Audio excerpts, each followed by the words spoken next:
We were asked recently by Frank on our YouTube channel, what's the status on 4K streaming?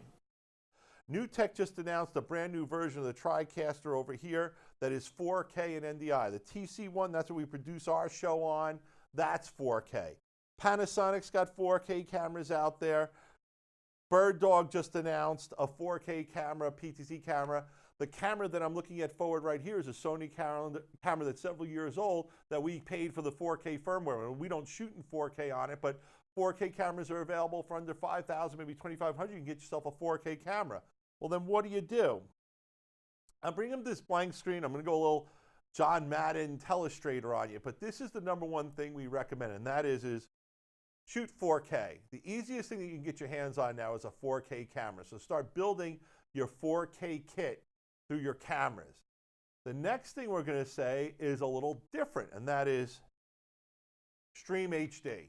The truth of the matter is for many of us, while we would love to be able to we might have the bandwidth here. Like I have the bandwidth here to go 4K to you guys. But what I also know is very few people actually have continuous bandwidth that can support 4K streaming.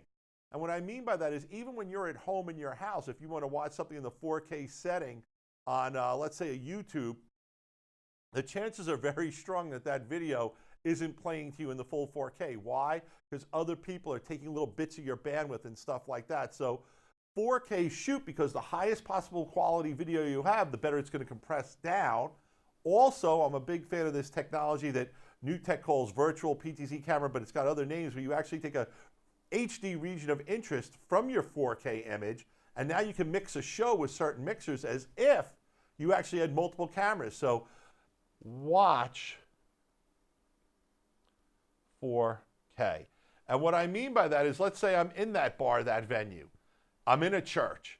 If I can pass through a 4K signal through my mixer, even though I'm not streaming it up to everyone else, I can still show 4K in my place on those other screens. So a lot of the houses of worship we sell to and we work with, they have an overflow room, you know, for those big holidays, those big events where they pack the house. Well, they have another TV in that room. Well, if you can pass through 4K to that TV, why wouldn't you? You know, so here we go with our tech tip from the show: 4K, shoot in 4K, stream in 1080p, and play the 4K locally when you have to. So I had some fun telestrating, but we had to make sure we had it looking good too.